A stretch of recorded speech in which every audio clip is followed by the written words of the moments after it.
오늘 이제 포도원 주인의 비유 마지막 세 번째 시간입니다.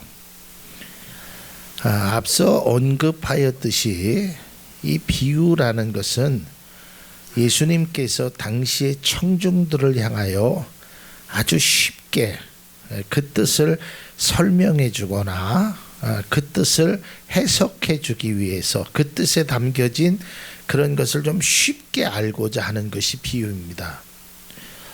그런데 이 비유를 설명함에 있어서 때로는 앞뒤가 잘 맞지 않고 비현실적인 일들이 때로는 있습니다.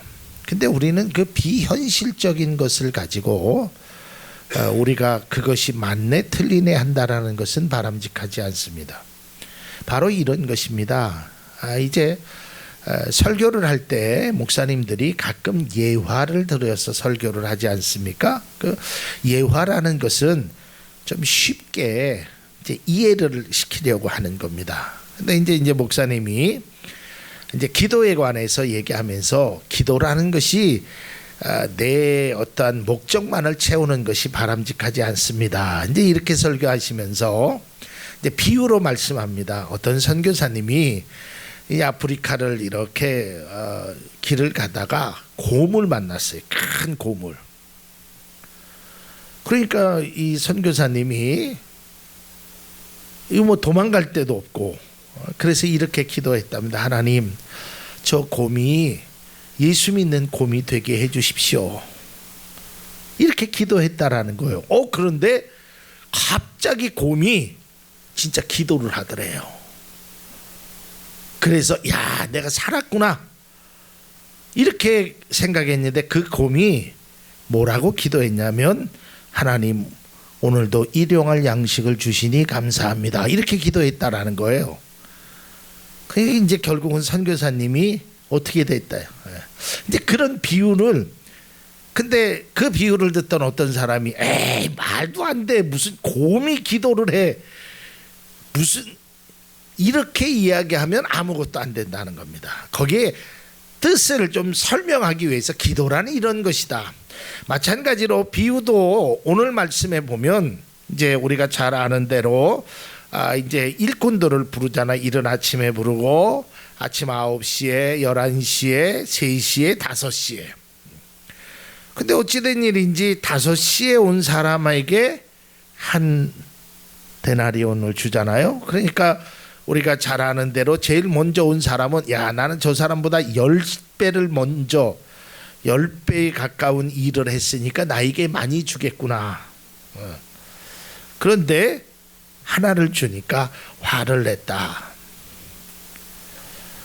자, 여기서 우리는 아주 중요한 것을 몇 가지 깨닫게 됩니다. 이제 포도원의 주인의, 제가 지난 첫 번째 시간에 뭐라고 했냐면 이 포도원의 비유는 왜 일꾼을 불렀다고 했죠? 일을 시키는 게 목적이 아니라 그랬죠? 하나님의 사랑입니다. 자, 두 번째 아주 중요한 겁니다. 이 말씀을 우리가 그냥 스치고 지나갈 수 있는데 두 번째는 이러한 뜻을 담기고, 이른 아침에 부름을 받은 일꾼만이 계약을 했다는 것이다. 이게 굉장히 중요합니다. 여러분, 계속 일꾼을 부르잖아요. 그런데 그들에게는 단 한 번도 계약을 하지 않습니다. 자, 마태복음 20장 2절의 말씀을 보면 세 번역에 보면 그는 품삯을 하루 한 데나리온으로 일꾼들과 합의하고 그들을 자기 포도원으로 보냈다. 그러니까 매일 제일 앞에 온 사람에게 내가 너에게 한 데나리온을 주겠다라고 약속했습니다. 그리고 그 다음에 부른 사람에게는 여러분 성경을 찾아보면 이러한 얘기는 없고 내가 너에게 그냥 상당히 주겠다, 들어가라, 전혀 얘기하지 않았다는. 이게 왜 중요하냐? 이제 뒤에도 말씀드리겠지만 이게 매우 중요한 뜻을 주님이 말씀합니다. 자, 20장 4절에 앞서 얘기했듯이 그는 그들에게 말하기를 여러분도 포도원에 가서 일을 하시어 적당한 품삯을 주겠소. 전혀 얘기하지 않습니다. 그 뒤로는 아예 품삯에 관한 얘기도 하지 않습니다. 너희들도 왜 놀고 있느냐? 불러주는 사람이 없습니다. 너희들도 들어가라. 아무 얘기도 하지 않았습니다. 오직 일찍 부른 사람만 합의를 합니다. 그런데 합의한 사람만 불평을 하고 있다라는 거예요. 약속을 받은 사람만 불평을 하고 있습니다. 약속을 받지 않는 사람이 사실은 불평을 해야 되는데, 약속을 받은 사람, 계약대로 이행을 한 사람, 그 사람이 오히려 뭐를 하고 있어요? 원망을 하고 있다라는 거예요. 자, 뒤에도 결론적으로 말씀드리겠지만 이 말씀은 이런 뜻이 담겨져 있습니다. 이 비유는 이러한 뜻이 담겨져 있습니다. 당시에 유대인들은 자신들이 하나님의 택함을 받은 선민이라고 믿고 있었습니다. 하나님께서 유대인들은 택하셨어요. 약속하셨어요. 너는 내 아들이다. 너는 내 딸이다. 분명히 그들에게 이야기했고, 이방인들을 향해서는 하나님이 단 한 번도 그런 약속을 하지 않았어요. 여러분, 성경 속에서 보면 그 수로보니게 여인 알죠? 그 자신의 자녀가 아프다 그러니까 예수님께서 뭐라 그랬어요? 자녀의 떡을 취하여 개들에게 줌이 마땅치 않다 그랬잖아요. 그러니까 예수님조차 나는 이스라엘의 잃어버린 양 외에는 다른 곳에 가지 않겠다. 예수님도 그랬어요. 그러니까 당시에 이 성경 말씀에 있는 20장 2절에 있는 그 사람들은 유대인들을 의미하는 겁니다. 이 비유가 그래요. 왜냐하면 이 비유는 자연스럽게 이 19장하고 전체적으로 연결이 되어 있습니다. 그래서 19장 27절에 보면 이렇게 되어 있습니다. 이에 베드로가 대답하여 이르되 보소서, 우리가 모든 것을 버리고 주를 따라 싸운데 그런즉 우리가 무엇을 얻으리이까? 그러니까 하나님 앞에 이들은 이제 유대인으로서 이제 하나님의 은혜가, 우리가 모든 것을 버렸으니까 무엇을 얻겠습니까? 라고 얘기하는.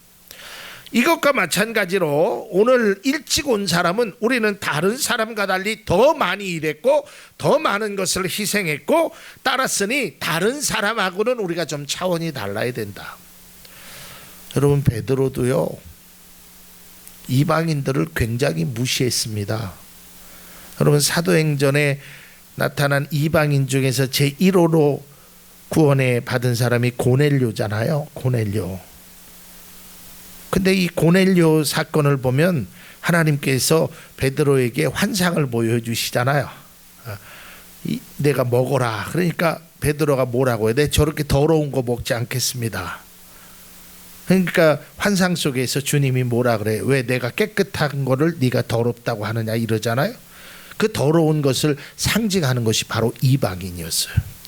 그러니까 19장 27절과 20장 2절에 나타난 그 사람들은 같은 맥락이에요. 우리는 특별한 사람이다. 하나님이 선민이다. 하나님의 그러한 사람이다. 여러분, 그러한 생각을 갖는 것은 틀린 게 아니에요. 오늘 나는 오 집사님이 얘기를 하셔서 한참을 생각했거든요. 내가 그런 적이 없는데, 근데 이제 잘못 들으시고, 근데 내가 오 집사님의 이야기 속에서 아주 깊은 은혜를 받은 게 뭐냐면, 직분을 받으면 받을수록 집사님이 안수 집사님이 되고 장로님이 되고 또 여자분들은 권사님이 되고 이번에 여자분들도 장로님이 될 수 있잖아요. 받으면 받을수록 더 깊은 사명감을 가져야 된다. 맞는 말씀입니다. 우리가 평신도보다 그래도 집사가 되고 안수 집사님이 되고 장로님이 되면 그 직분이 중요한 것이 아니라 직분에 걸맞는 그러한 삶을 살아야 되는데, 그건 살지 못하고 내가 장로니까, 내가 목사니까, 내가 유대인이니까, 내가 하나님의 백성이니까 이것만 생각하는 거예요. 그러면서 자신의 의무는 하지 않고 권리만을 주장. 하나님, 나 모든 것을 다 버리고 따랐으니 나에게 주십시오. 나는 이른 아침부터 일했으니까 저들과는 분명한 차별이 있어야 됩니다. 이렇게 따지는 거예요. 마치 처음 부름을 받은 일꾼이 1시간밖에 일하지 않는 사람이 한 데나리온을 받는 것을 보면서 우리는 훨씬 많이 받아야 된다. 저들과는 차원이 다르다는 거예요. 여러분, 오늘날에도요 인종차별이 있습니다. 우리나라에는 그래도 요즘은 그 다문화 가족이 있는 사람들이 많이 있기 때문에 요즘은 좀 덜하지만 초창기만 해도 그런 다문화 가족들에 대해서 별로 좋은 눈길을 보내지 않았습니다. 그러나 서구 사회에서는 인종차별이 아직도 굉장히 심합니다. 그런데 여러분, 유대인들은요 굉장히 심했습니다.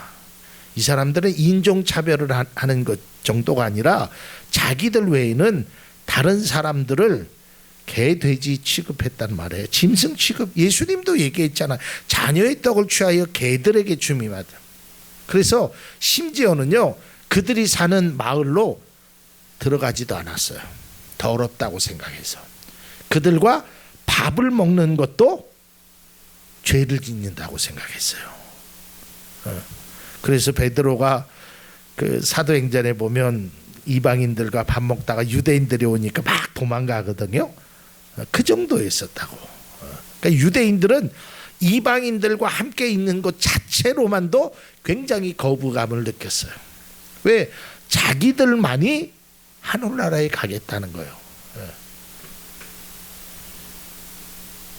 여러분 14만 4천이라는 이야기를 들으셨죠? 그게 천국이잖아요. 천국. 천국에 갈 수 있는 숫자가 14만 4천이래. 그게 원래 신천지가 처음 주장했던 거거든요. 처음 주장한 게 아니라 뭐 거기 성경에 나와 있는 거를 자기들. 근데 문제가 생겼어요. 무슨 문제가 생겼냐면 신천지가 처음에는 14만 4천 명이 안 됐을 때 14만 4천을 외쳤는데 지금은 14만 명이 넘거든요. 자기들만 천국 갈 수 있다라는 거예요. 정말 웃기는 이야기죠. 유대인들도 그렇게 생각했단 말이에요. 저들과는 차원이 다르다. 이것을 깨트리기 위해서 예수님이 오늘 비유로 말씀한 거예요. 베드로, 네 생각이 잘못됐다. 이것을 깨트리고자 하는 하나님의 나라는 그런 것이 아니다라는 거예요. 하나님의 판결의 기준은 네가 생각했던 것처럼 그렇게 되는 것이 아니라는 것을 가르쳐주고 있다라는 거예요. 내가 어떤 직분을 가지고 있느냐, 이것보다 더 중요한 것은 내가 그 직분에 맞는 그러한 삶을 사느냐라는 것이에요. 여러분, 목사라는 직분이 천국을 가게 하는 것이 아닙니다. 장로님이 되는 것이 천국에 가는 티켓을 받았다고 생각하면 안 되는 겁니다.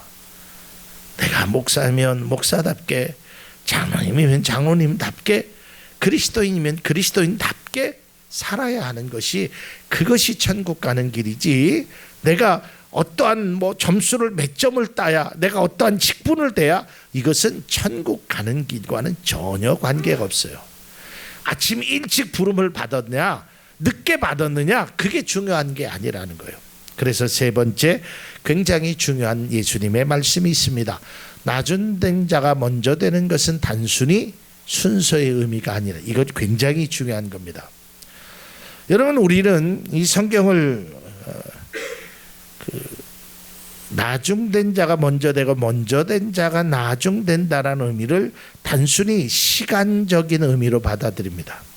그래서 나는 예수 믿은지 뭐 저 사람보다 내가 늦게 믿었지만 내가 저 사람보다 예를 들어서 일찍 직분을 받았다든지, 아니면 내가 저 사람보다 뭐 기술을 뭐 했는데 내가 더 직장에서 더 승진을 이런 의미가 아니라는 거예요. 이건 굉장히 무서운 의미입니다.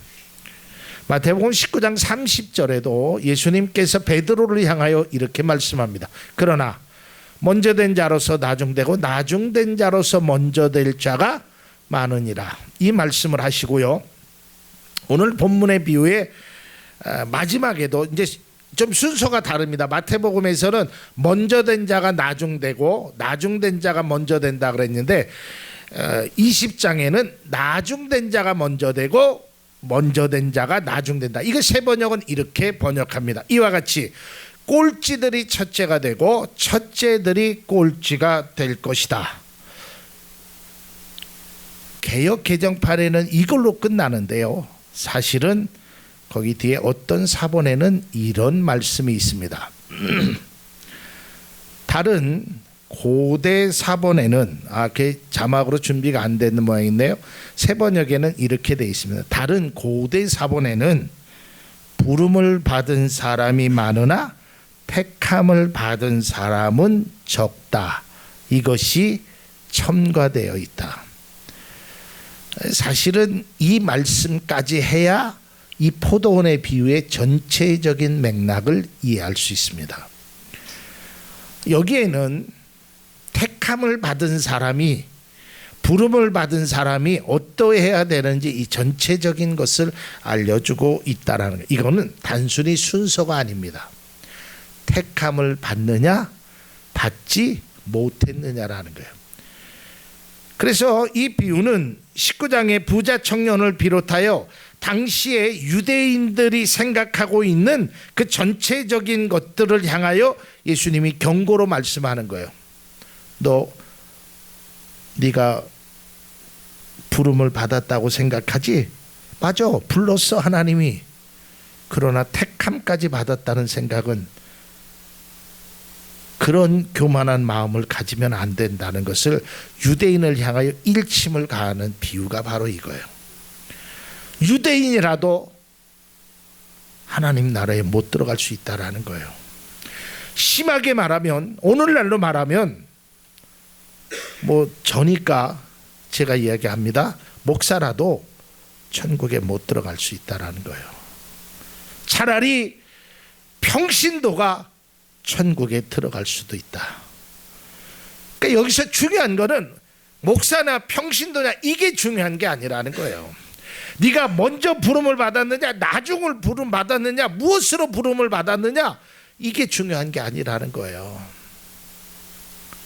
그렇다고 해서 여러분 직분을 그러면 나는 평신도로 있을래, 내가 장로가 된다고 해서 그런 의미가 아니에요.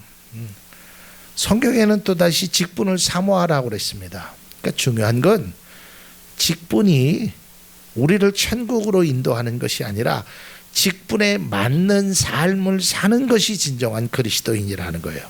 이것을 말씀하고 있다라는 거예요. 우리는 모두가 다 이방인들입니다.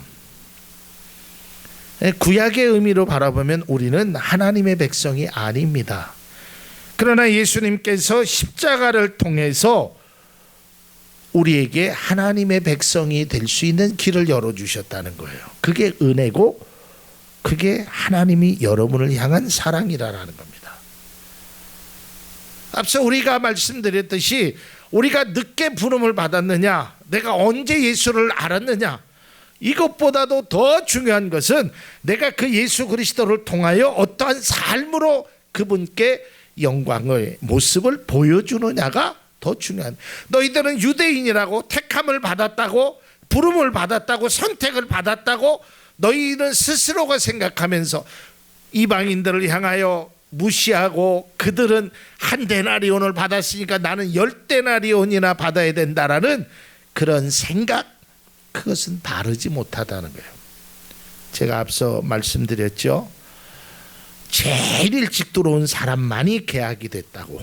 그렇죠. 성경 속에서 보면 내가 한 데나리온, 이게 바로 선민들을 향한 예수님의 경고의 말씀입니다. 내가 비록 너에게 한 데나리온이라는 그 하나님의 백성이라는 걸 너희들이 주지만 너희가 꼴찌가 될 수 있다.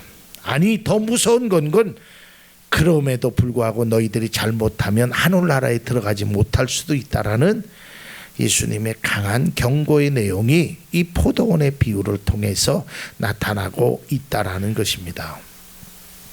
요즘은요, 그런 것들이 많이 없었지만 제가 어려서만 해도요, 무슨 제가 전주이시거든요. 뭐 왕족의 뭐 무슨 대원군의 멧돼 손이고, 여러분 그게 자랑스러운 일이 아니잖아요. 그건 그냥 나의 출생 성분을 말하고자 하는 거예요. 그게 뭐가 그게 자랑스러운 겁니까? 진짜 자랑스러운 그 멧돼 손으로 진짜 귀한 삶을 사는 것이 자랑스러워야죠. 내가 아침에 일찍 부름을 받은 게 감사하죠. 그런데 그것이 감사함으로 자랑만 하는 것이 아니라 일찍 부름을 받은 그 사람으로 참 하나님의 은혜에 감사하며 살아가는 것이 더 귀하다는 것을 우리는 알아야 하는 것입니다. 오늘 이 비유를 통해서 나를 불러주신 하나님의 은혜를 우리 모두 더욱 깊이 묵상할 수 있기를 바랍니다. 하나님께서 여러분들에게 때로는 장로님으로, 권사님으로, 집사님으로, 안수집사님으로 하나님이 불러주셨어요.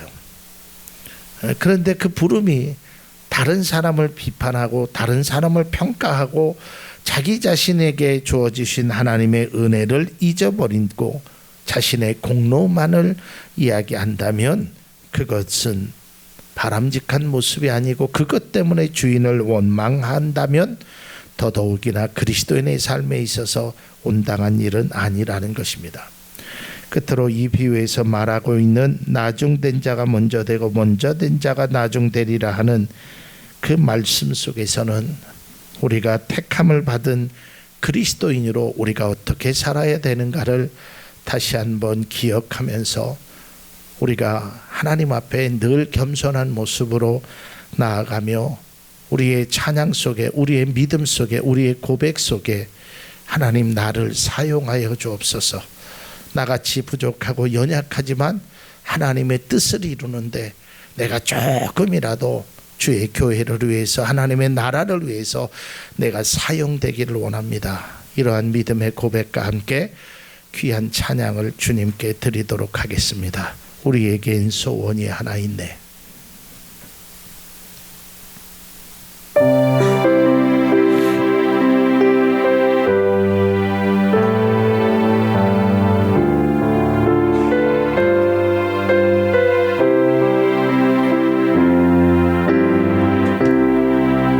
우리에겐 소원이 하나 있네. 주님 다시 오실 그날까지 우리 가슴에 새긴 주의 십자가 사랑 나의 교회를 사랑케 하네. 주의 교회를 향한 우리 마음, 희생과 포기와 가난과 고난, 하물며 죽음조차 우릴 막을 수 없네. 우리 교회는 이 땅의 희망, 교회를 교회되게, 예배를 예배되게 우리 사용하소서. 진정한 부흥의 날 오늘 임하도록 우리 사용하소서.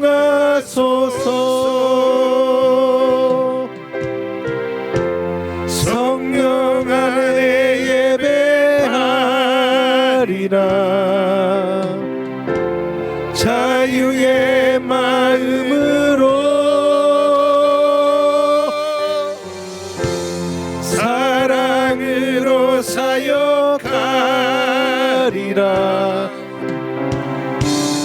교회는 생명이니 교회를 교회되게, 예배를 예배되게 우리 사용하소서.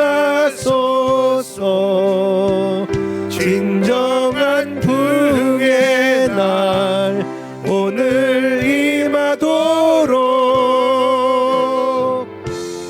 우리 사용하소서. 교회를 교회되게 예배를 예배되게 우리 사용하소서. 진정한 부흥의 날 오늘 임하도록 우리 사용하소서.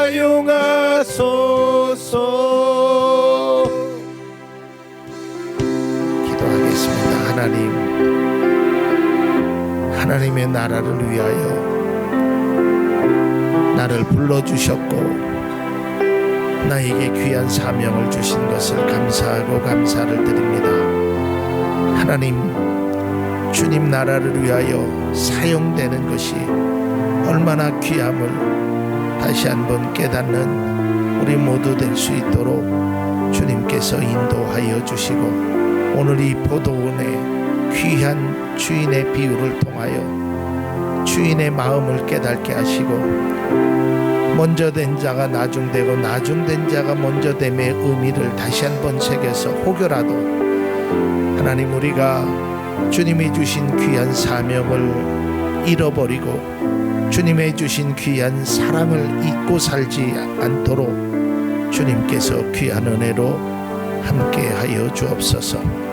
교회를 위하여 하나님 나라를 위하여 쓰임받는 그 일을 천국 가는 그날까지 변함없이 믿음의 길로 가기를 소망하며 예수님 이름으로 간절히 기도